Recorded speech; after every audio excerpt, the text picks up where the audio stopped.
তরুণ তরুণী, ছাত্রছাত্রী, নারী পুরুষ, নবীন প্রবীণ, আপনাদের সকলের প্রতি আমার আন্তরিক সালাম ও গভীর শ্রদ্ধা। আসসালামু আলাইকুম। শুরুতেই আমি দেশের সবাইকে শুভেচ্ছা জানাচ্ছি। দীর্ঘ 17 বছর পর একটি উৎসবমুখর, অংশগ্রহণমূলক ও শান্তিপূর্ণ জাতীয় নির্বাচন সফলভাবে সম্পন্ন করার জন্য এই নির্বাচনের মাধ্যমে জনগণ, ভোটার, রাজনৈতিক দল, প্রার্থী, নির্বাচন সংশ্লিষ্ট প্রতিষ্ঠান ও আইনশৃঙ্খলা বাহিনী সম্মিলিতভাবে একটি প্রশংসনীয় নজির সৃষ্টি করেছে। ভবিষ্যতে বাংলাদেশের নির্বাচন কেমন হওয়া উচিত, এই নির্বাচন তার একটি উৎকৃষ্ট উদাহরণ হয়ে থাকবে। প্রিয় দেশবাসী, বিগত 18 মাস আমার উপর অর্পিত দায়িত্ব নিষ্ঠার সাথে পালন শেষে একটি নির্বাচিত সরকারের কাছে দায়িত্ব হস্তান্তরের প্রাক্কালে অন্তর্বর্তী সরকারের প্রধান উপদেষ্টা হিসেবে আজ আমি আপনাদের কাছ থেকে বিদায় নেবার জন্য উপস্থিত হয়েছি। আজ বিদায়ের দিনে 5ই আগস্টের কথা স্মরণ করে আপনাদের কিছু কথা বলব। কি মহা মুক্তির দিন ছিল সেদিনটি, সে কি আনন্দের দিন। বাংলাদেশিরা দেশে বিদেশে যে যেখানে ছিল আনন্দে চোখের পানি ফেলেছিল। দৈত্যের গ্রাস থেকে তরুণ ছাত্রছাত্রীরা দেশকে বের করে এনেছে, দেশ মুক্ত হয়েছে। কিন্তু দেশ সম্পূর্ণ অচল। এই অচল দেশটিকে কিভাবে সচল করা যাবে সেটা ছিল সবার মনে। অভ্যুত্থানের ছাত্র নেতারা ঠিক করলো দেশকে সচল করার জন্য একটি সরকার লাগবে। সরকার গঠন ও চালাবার জন্য তারা আমাকে খবর দিল। আমি তখন বিদেশে, আমি দায়িত্ব নিতে রাজি না। তারা জাতির প্রতি কর্তব্য পালনের কথা বলে আমাকে রাজি করালো। 18 মাস পর এখন আমার যাওয়ার পালা। আমি আজ আমার কাজ হতে বিদায় নিতে আপনাদের সামনে এসেছি। আমাদের প্রথম কাজ ছিল দেশকে সচল করা। এটি ছিল সবচেয়ে কঠিন কাজ। যারা দেশকে লুটে পুটে খেত তারাই দেশের এই যন্ত্র চালাতো। তাদের একান্ত অনুগত লোকজন নিয়ে অভ্যুত্থানের সঙ্গে সঙ্গে সবাই পালিয়ে গেছে। বড় কর্তা পালিয়েছে, মাঝারি কর্তা পালিয়েছে, অন্যরা ভোল পাল্টিয়েছে অথবা আত্মগোপনে চলে গেছে। কেউ নানা জনের সুপারিশ নিয়ে আসছে, তারা অভ্যুত্থানের গোপন সৈনিক ইত্যাদি। সরকারের ভেতর যারা পালিয়ে যাননি তাদের মধ্যে কাকে বিশ্বাস করবেন, কাকে বিশ্বাস করবেন না, এটি মহাসংকট হয়ে দাঁড়ালো। যতই মৃতদেহের অঙ্গ প্রত্যঙ্গবিহীন দেহের সন্ধান আসছিল ততই তারা চিহ্নিত হচ্ছিল। সেই থেকে 18 মাস চলে গেছে। অবশেষে 12ই ফেব্রুয়ারি আসলো। 1.5 যুগ পরে দেশে একটি জাতীয় নির্বাচন এবং ব্যাপক সাংবিধানিক পরিবর্তনের জন্য সর্বসম্মত জুলাই সনদের উপর গণভোট অনুষ্ঠান হলো। এই নির্বাচনে উৎসবমুখর পরিবেশ, দেশের সর্বত্র একটা ঈদের পরিবেশ ছিল যা আমাদের ইতিহাসে স্মরণীয় হয়ে থাকবে। এই প্রতিদ্বন্দ্বিতামূলক নির্বাচনে যারা জয়ী হয়েছেন তাদের আমি অভিনন্দন জানাচ্ছি। যারা পরাজিত হয়েছেন তাদেরকেও আমি অভিনন্দন জানাচ্ছি। হার জিতই হলো গণতন্ত্রের সৌন্দর্য। যারা জয়ী হয়েছেন তারা মোট ভোটের প্রায় অর্ধেক পেয়েছেন। যারা জয়ী হতে পারেননি তারাও মোট ভোটের অর্ধেক পেয়েছেন। যারা জয়ী হতে পারেননি তারা এই জেনে আশ্বস্ত হবেন যে প্রায় অর্ধেক ভোটার আপনাদের উপর আস্থা রেখেছে। আগামী দিন নতুন সরকার দায়িত্ব গ্রহণ করবে। এর মাধ্যমে আমাদের 18 মাসের দায়িত্বের সমাপ্তি হবে। 24শে জুলাই মাসে বাংলাদেশের মানুষ এক অভূতপূর্ব অভ্যুত্থানের মধ্য দিয়ে তাদের মুক্তি, আকাঙ্ক্ষা ও মর্যাদার দাবি উচ্চারণ করেছিল। সেই সময় দেশ একটি গভীর রাজনৈতিক, অর্থনৈতিক, প্রাতিষ্ঠানিক ও মানবিক সংকটে নিপতিত ছিল। রাষ্ট্রযন্ত্রের উপর মানুষ আস্থা হারিয়ে ফেলেছিল। গণতন্ত্র হয়েছিল ধূলিসাৎ, ভবিষ্যৎ ছিল অনিশ্চিত। ঠিক সেই সংকটময় সময়ে আমাকে আহ্বান জানানো হয়েছিল একটি লক্ষ্য সামনে রেখে বাংলাদেশকে আবার স্বাভাবিক জীবনে ফেরানোর জন্য 3টি দায়িত্ব দেওয়া হয়েছিল: সংস্কার, বিচার এবং নির্বাচন। আমি ও আমার সহকর্মীরা সবাই আমরা সেই অঙ্গীকার রক্ষার চেষ্টা করে গেছি। কোথায় কতটুকু সাফল্য অর্জন করতে পেরেছি, কোথায় ব্যর্থ হয়েছি, সে বিচারের ভার আপনাদের উপর থাকলো। আমাদের প্রচেষ্টায় কোনো ঘাটতি ছিল না। আমরা মানবতা বিরোধী অপরাধ, দুর্নীতি ও অনিয়মের বিচার প্রক্রিয়াকে রাজনীতি ও প্রতিশোধের ঊর্ধ্বে রেখেছে। আমরা ভঙ্গুর প্রতিষ্ঠানগুলোর প্রশাসনিক, বাণিজ্যিক, আর্থিক সংস্কারে হাত দিয়েছি, যাতে ভবিষ্যতে কোনো সরকার জনগণের ইচ্ছার বিরুদ্ধে নিজেকে স্থাপন করতে না পারে। আর সর্বোপরি আমরা একটি উৎসবমুখর, অবাধ, নিরপেক্ষ, শান্তিপূর্ণ, পরিচ্ছন্ন ও বিশ্বাসযোগ্য জাতীয় নির্বাচনের আয়োজন করেছি, যার মাধ্যমে জনগণ আবার তাদের ভোটাধিকার ফিরে পেয়েছে। এই নির্বাচন কেবল একটা ক্ষমতা হস্তান্তরের প্রক্রিয়া নয়, এটি বাংলাদেশের গণতান্ত্রিক ব্যবস্থার নতুন অভিযাত্রার সূচনা, নতুন বাংলাদেশের জন্ম। এই অর্জনের পেছনে যারা ছিলেন, জুলাইয়ে রাস্তায় নেমে আসা প্রতিবাদকারী তরুণ তরুণীরা, সেই সাহসী মানুষগুলো, শহীদ ও আহতরা, তাদের প্রতি আমি গভীর শ্রদ্ধা ও কৃতজ্ঞতা জানাচ্ছি। তাদের অভূতপূর্ব ত্যাগ ছাড়া এই পরিবর্তন সম্ভব হতো না।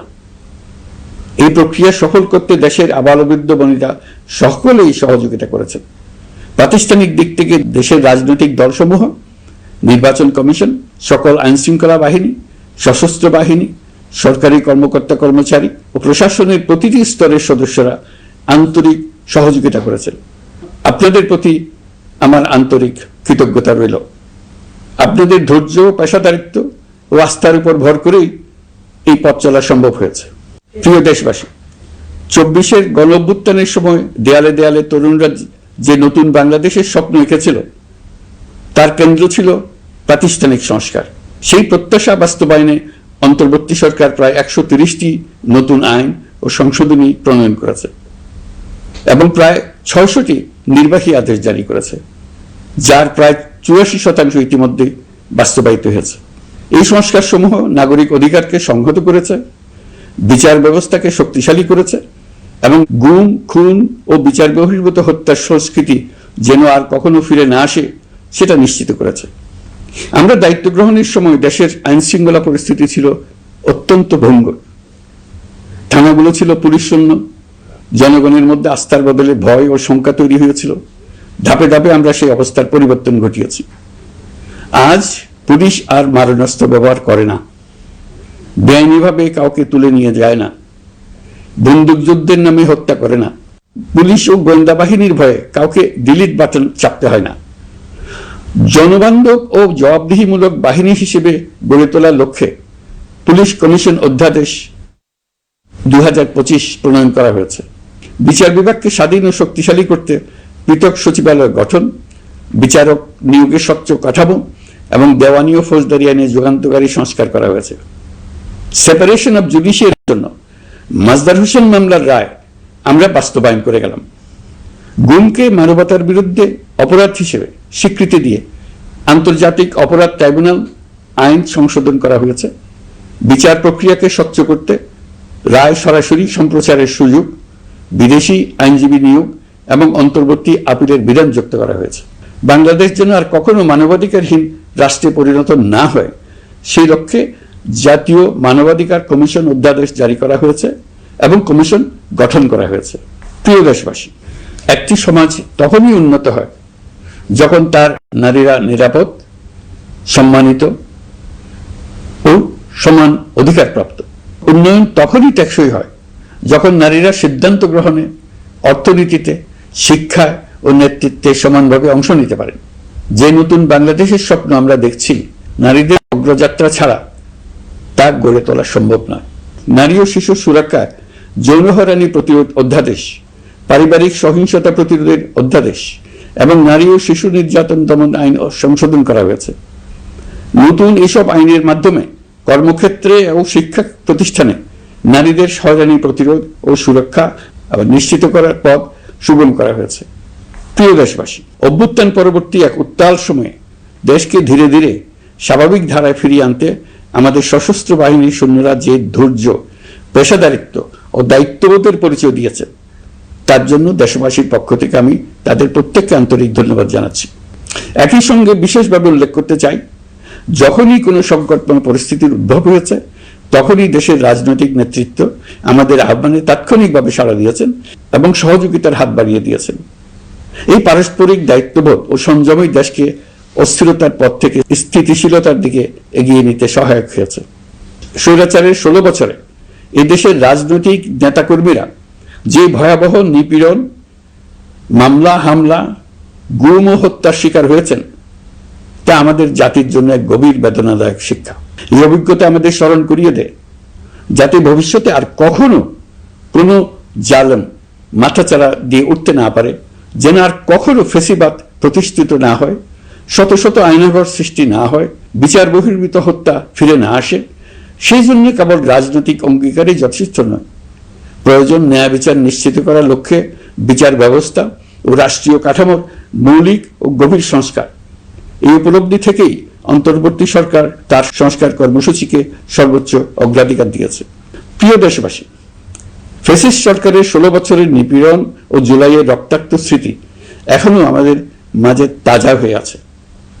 যারা ভয়াবহ নিপীড়ন ও নির্যাতন চালিয়েছে তাদের বিচার করা এবং যেন আর কেউ এ ধরনের দুঃশাসন কায়েম করতে না পারে সেটা নিশ্চিত করা আমাদের গুরু দায়িত্ব। বিচার একটা চলমান প্রক্রিয়া। একাধিক ট্রাইব্যুনাল বর্তমানে সক্রিয়ভাবে কাজ করছে। ইতিমধ্যে একাধিক মামলার রায় ঘোষণা হয়েছে। আন্তর্জাতিক অপরাধ ট্রাইব্যুনালে ফেসিবাদের সময় দেশে যে গুমের সংস্কৃতি গড়ে উঠেছিল সেই ভয়াবহ মানবাধিকার লঙ্ঘনের বিচারও শুরু হয়েছে। বেশ কিছু মামলার বিচারিক কার্যক্রম এখন শেষের পথে। আমরা আশা করছি আগামী দিনগুলোতেও বিচারিক প্রক্রিয়া অত্যন্ত নিরপেক্ষ ও স্বচ্ছতার সঙ্গে এগিয়ে যাবে। প্রিয় দেশবাসী, অন্তর্বর্তী সরকারের সবচেয়ে বড় অর্জন জুলাই সনদ, যার ভিত্তিতে গণভোটে বিপুল সংখ্যাগরিষ্ঠতায় তা বাস্তবায়নের সিদ্ধান্ত দিয়েছে দেশের মানুষ। জুলাই সনদের বাস্তবায়ন হলে ফেসিবাদ ফিরে আসার পথগুলো চিরতরে বন্ধ হয়ে যাবে। আশা করব এটা নির্ধারিত সময়ের সীমার মধ্যেই বাস্তবায়ন হবে। অন্তর্বর্তী সরকারের ছোট বড় ভালো মন্দ অনেক কথা ভুলে গেলেও জুলাই সনদের কথা জাতি কখনো ভুলবে না। এই সনদ রচনা এবং গণভোটে পাশ করানোর জন্য আমি সকল রাজনৈতিক দল, সামাজিক সংগঠন, অধিকার রক্ষা প্রতিষ্ঠান যারা অক্লান্ত পরিশ্রম করেছে তাদের সবাইকে আজ অভিনন্দন জানাচ্ছি। এই নির্বাচনে প্রথমবারের মতো প্রবাসীদের ভোট দেওয়ার সুযোগ সৃষ্টি করা হয়েছে। যখন একজন ভোটার গর্ব করে এই নির্বাচন ও গণভোটে ভোট দেওয়ার অভিজ্ঞতা সোশ্যাল মিডিয়ায় বলে, তখন একজন নাগরিক হিসেবে আমি আনন্দ ধরে রাখতে পারি না। আমি আশা করি এই প্রক্রিয়ায় ভবিষ্যতে আরো অনেক বেশি প্রবাসীরা নিশ্চিন্তে অংশগ্রহণ করতে পারবে। প্রিয় দেশবাসী, আমরা দায়িত্ব গ্রহণের সময় অর্থনীতি ছিল বিপর্যস্ত, ব্যাংকিং ব্যবস্থা ভেঙে পড়েছিল, অর্থ পাচার ছিল লাগামহীন। আমরা রাজস্ব ব্যবস্থাপনা, করনীতি, মুদ্রা ব্যবস্থাপনা, আর্থিক খাতে কাঠামোগত সংস্কার এনেছি। তলাবিহীন অর্থনীতি আমাদের জন্য রেখে গিয়েছিল আগের ফেসিবাদী সরকার।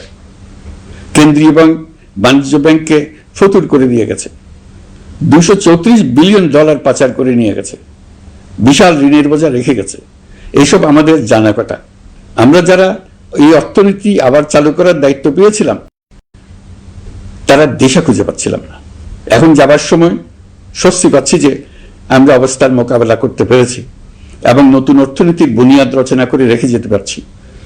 এখন আর পাওনাদাররা আমাদের তাড়া করতে আসবে না। আন্তর্জাতিক লেনদেনে আমরা চোখে অন্ধকার দেখব না। আমাদের রিজার্ভের পরিমাণ এখন $34 বিলিয়ন। আমাদের দেশপ্রেমিক প্রবাসী ভাই বোনদের রেমিটেন্সের টাকায় এই রিজার্ভ ক্রমেই বাড়ছে। নিত্য প্রয়োজনীয় পণ্যের দাম নিয়ন্ত্রণে সরবরাহ বৃদ্ধি করা হয়েছে। টিসিবির কার্যক্রম সম্প্রসারিত হয়েছে।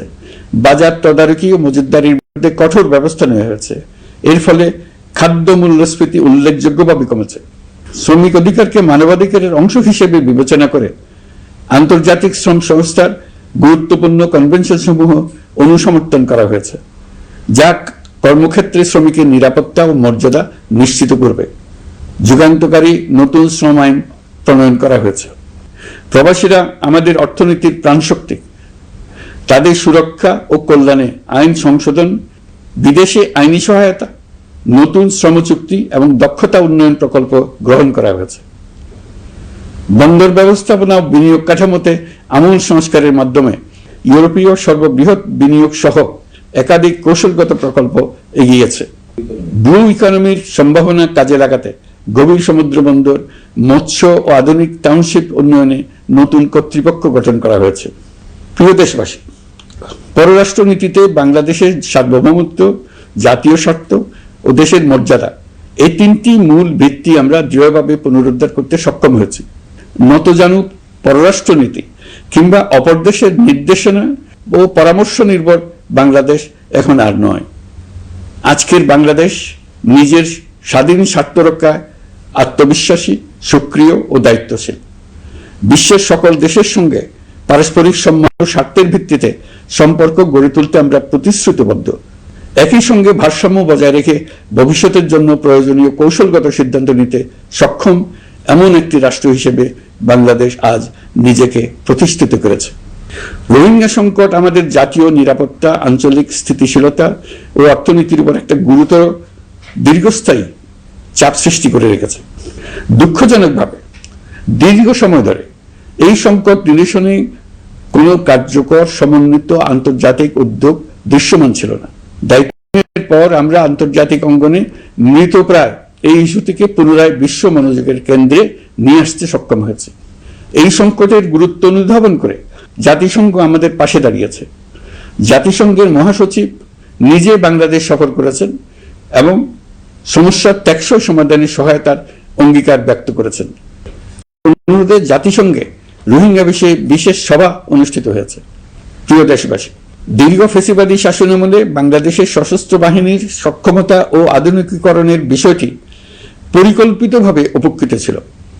আমরা অল্প সময়ের মধ্যেই সেই অবস্থার মৌলিক পরিবর্তনের সূচনা করতে পেরেছি। দায়িত্ব গ্রহণের পর থেকেই বর্তমান সরকার সশস্ত্র বাহিনীর সক্ষমতা বৃদ্ধি, আধুনিকায়ন এবং যে কোনো ধরনের আগ্রাসন কার্যকরভাবে মোকাবেলার জন্য সশস্ত্র বাহিনীকে উপযোগী করে গড়ে তোলাকে অগ্রাধিকার দিয়েছে। সশস্ত্র বাহিনীর প্রতিরক্ষা সক্ষমতা বৃদ্ধি একটি ব্যয়বহুল প্রক্রিয়া হলেও বর্তমান বৈশ্বিক বাস্তবতায় বহির্বিশ্বের সম্ভাব্য হুমকি ও আগ্রাসন মোকাবেলার জন্য এর কোনো বিকল্প নেই। এই বাস্তবতা বিবেচনা নিয়ে অন্তর্বর্তী সরকার তার সীমিত মেয়াদের মধ্যে সেনাবাহিনী, বিমান বাহিনী ও নৌবাহিনীর সক্ষমতা বৃদ্ধিতে যুগান্তকারী পদক্ষেপ গ্রহণ করেছে। আমি দৃঢ়ভাবে বিশ্বাস করি এই উদ্যোগগুলোর ধারাবাহিকতা ভবিষ্যতের নির্বাচিত গণতান্ত্রিক সরকার সমূহ অব্যাহত রাখবে, যাতে বাংলাদেশের জাতীয় নিরাপত্তা, স্বাধীনতা, সার্বভৌমত্ব, আঞ্চলিক অখণ্ডতা দীর্ঘমেয়াদে নিশ্চিত করা যায়। প্রিয় দেশবাসী, বাংলাদেশ এখন কেবল সংকট থেকে উত্তরণের গল্প নয়। বাংলাদেশ আজ অমিত সম্ভাবনার দেশ। আমাদের ছেলে মেয়েরা অসীম সম্ভাবনা নিয়ে জন্মায়। এটি সাহসী, সৃজনশীল, উদ্যমী তরুণদের দেশ। তাদের দরকার উপযুক্ত শিক্ষা, বিশ্বমানের প্রশিক্ষণ এবং এমন একটি রাষ্ট্র ব্যবস্থা যেখানে মেধা ও পরিশ্রম ও সততার মূল্য আছে। সারা বিশ্বে অর্থনৈতিক কর্মকাণ্ড পরিচালনায় প্রতি বছর বিপুল সংখ্যক দক্ষ, কর্মঠ, শৃঙ্খলাবদ্ধ কর্মীর প্রয়োজন তৈরি হচ্ছে, আর বাংলাদেশে আছে কর্মক্ষম বিপুল তরুণ সম্প্রদায়। আমরা যদি এই বৈশ্বিক চাহিদা পূরণে উপযুক্ত পদক্ষেপ গ্রহণ করি, তাহলে জাপান, কোরিয়া, মধ্যপ্রাচ্য, ইউরোপ, উত্তর আমেরিকা সহ সবাই চাইবে বাংলাদেশের তরুণ তরুণীদের শ্রম, মেধা ও সৃজনশীলতা ব্যবহার করতে। আমরা হয়ে উঠতে পারি তাদের জন্য পছন্দের একটা নির্ভরযোগ্য, দক্ষ জনশক্তি সরবরাহকারী দেশ। আমাদের খোলা সমুদ্র কেবল ভৌগোলিক সীমারেখা নয়, এটি বাংলাদেশের জন্য বিশ্ব অর্থনীতির সঙ্গে যুক্ত হওয়ার উন্মুক্ত দরজা। নেপাল, ভুটান ও সেভেন সিস্টার্সকে নিয়ে এই অঞ্চলে অর্থনৈতিক সমৃদ্ধির বিশাল সম্ভাবনা রয়েছে। অর্থনৈতিক অঞ্চল, বাণিজ্যিক চুক্তি ও শুল্কমুক্ত বাজারে প্রবেশের সুযোগের মধ্য দিয়ে এই অঞ্চলে একটি বৈশ্বিক উৎপাদন কেন্দ্র হিসেবে গড়ে ওঠার শক্তিশালী ভিত্তি প্রতিষ্ঠিত হবে। আমাদের বন্দরগুলোর দক্ষতা আন্তর্জাতিক পর্যায়ে নেবার জন্য সেরা আন্তর্জাতিক বন্দর পরিচালনা কোম্পানির সঙ্গে চুক্তির কাজে আমরা অনেক এগিয়ে এসেছি। এর দক্ষতা বাড়াতে না পারলে আমরা অর্থনৈতিক অর্জনে পিছিয়ে যাব। প্রিয় দেশবাসী, সম্প্রতি বাংলাদেশের সঙ্গে যুক্তরাষ্ট্রের একটি গুরুত্বপূর্ণ দ্বিপাক্ষিক বাণিজ্য শুল্ক চুক্তি সম্পন্ন হয়েছে। এই চুক্তি কেবল একটা বাণিজ্যিক সুবিধা নয়, এটি বাংলাদেশের অর্থনীতি, কর্মসংস্থান, শিল্পায়ন এবং আন্তর্জাতিক কূটনৈতিক অবস্থানকে দীর্ঘমেয়াদে শক্তিশালী করার জন্য একটি কৌশলগত ভিত্তি হিসেবে কাজ করবে। এই চুক্তির ফলে যুক্তরাষ্ট্রের বাজারে বাংলাদেশের জন্য প্রযোজ্য পারস্পরিক শুল্কভার রেসিপ্রোকাল ট্যারিফ 37% থেকে 19% কমে এসছে। এই চুক্তির একটা বিশেষ দিক হলো যুক্তরাষ্ট্রে উৎপাদিত তুলা ও কৃত্রিম তন্তু ব্যবহার করে তৈরি পোশাক পণ্যে শূন্য পারস্পরিক শুল্ক সুবিধা। এটা একটা মস্ত বড় সুবিধা। এর মাধ্যমে যুক্তরাষ্ট্রের বাজারে শুল্ক সুবিধা পাওয়ায় বাংলাদেশি পোশাক আরো কম দামে যুক্তরাষ্ট্রে প্রবেশ করবে। যুক্তরাষ্ট্রের তুলা ব্যবহারের ফলে আমাদের সরবরাহ চেইন আরো বৈচিত্র্যময় ও স্থিতিশীল হবে। এটি বাংলাদেশের পোশাক শিল্পকে উচ্চ মূল্যের ও উন্নত মানের পণ্যের দিকে অগ্রসর হওয়ার সুযোগ করে দেবে।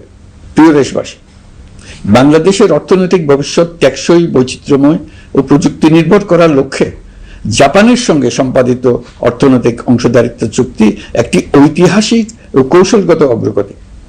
এই অংশীদারিত্বের একটি গুরুত্বপূর্ণ সুফল হল উৎপাদন ও রপ্তানির বহুমুখীকরণ।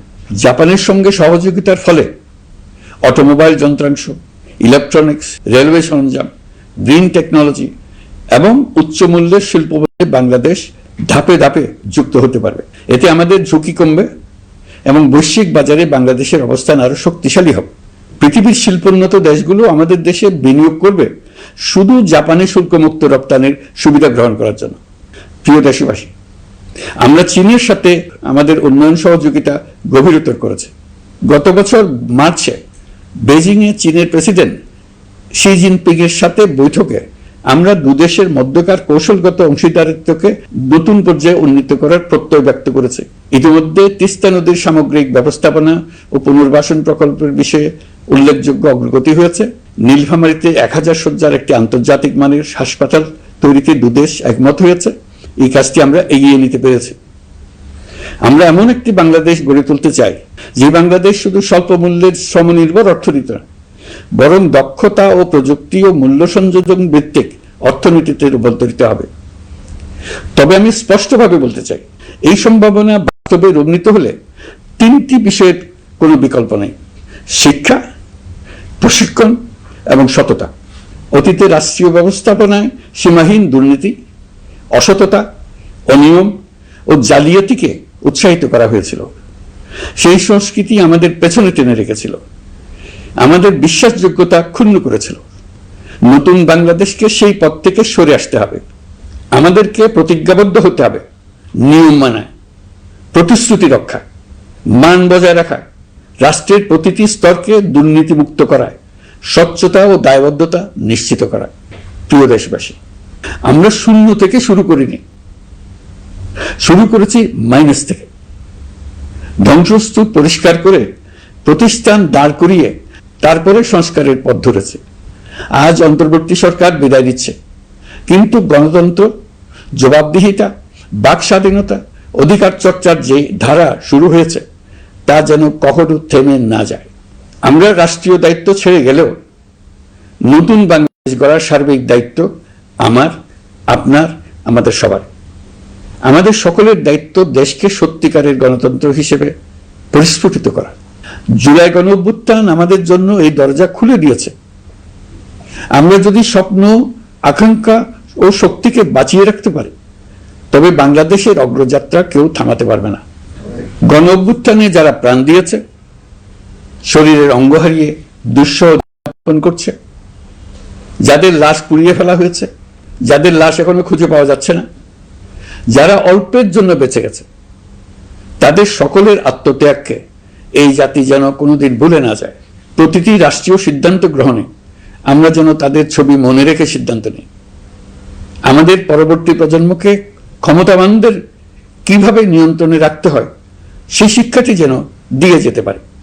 ক্ষমতাবানদের ক্ষমতা মানুষকে কিরকম মনুষ্যত্বহীন করে তুলতে পারে সেটা জাতির ইতিহাসে ধরে রাখার জন্য আমরা পলাতক প্রধানমন্ত্রীর বাসস্থান গণভবনকে জাতীয় জুলাই স্মৃতি জাদুঘর হিসেবে প্রতিষ্ঠিত করে রেখে যাচ্ছি। এখানে আপনাদের স্মৃতির বাস্তব নমুনা সংরক্ষণ করে রাখা হয়েছে। জাদুঘর যখন জনসাধারণের জন্য খুলে দেওয়া হবে, তখন আপনি যেখানেই থাকুন, দেশে থাকুন, বিদেশে থাকুন, আমি অনুরোধ করব আপনি সপরিবারে একবার এসে কিছুক্ষণ জাদুঘরে কাটিয়ে যাবেন। প্রিয় দেশবাসী, আসুন আমরা এমন একটি বাংলাদেশ করি যেখানে সম্ভাবনা সীমাহীন আর স্বপ্নের কোনো সীমানা নেই।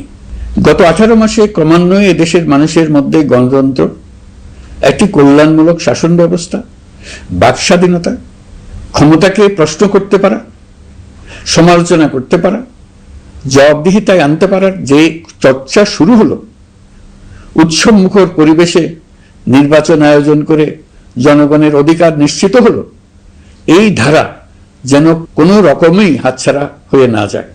আমি বিশ্বাস করি বাংলাদেশের আপামর জনসাধারণ এবং সকল রাজনৈতিক পক্ষ ইস্পাত কঠিন ঐক্যের মাধ্যমে এই ধারাকে আগামী দিনগুলোকে রক্ষা করবে, সমৃদ্ধ করবে। অধিকারের বিষয়ে, দেশের স্বাধীনতা সার্বভৌমত্বের বিষয়ে পরবর্তী প্রজন্মের জন্য একটি সুন্দর বাংলাদেশ গড়ে তোলার প্রত্যয়ে দৃঢ় থাকতে হবে। দলমত, ধর্ম, বর্ণ, নারী পুরুষ নির্বিশেষে সবাইকে আহ্বান জানাই একটি ন্যায়ভিত্তিক, মানবিক ও গণতান্ত্রিক বাংলাদেশ গড়ে তোলার সংগ্রাম অব্যাহত রাখতে। এই আহ্বান জানিয়েই আমি অত্যন্ত আশাবাদের সঙ্গে আজ আপনাদের কাছ থেকে বিদায় নিচ্ছি। দেশের শিশু, কিশোর কিশোরী, তরুণ তরুণী, ছাত্রছাত্রী, নারী পুরুষ, নবীন প্রবীণ, আমার দায়িত্ব থেকে বিদায় নেবার এই প্রাক্কালে আপনাদের সকলের প্রতি আন্তরিক ধন্যবাদ জানাচ্ছি। আমার জন্য দোয়া করবেন। মহান আল্লাহ আমাদের সকলের সহায় হন। আল্লাহ হাফেজ।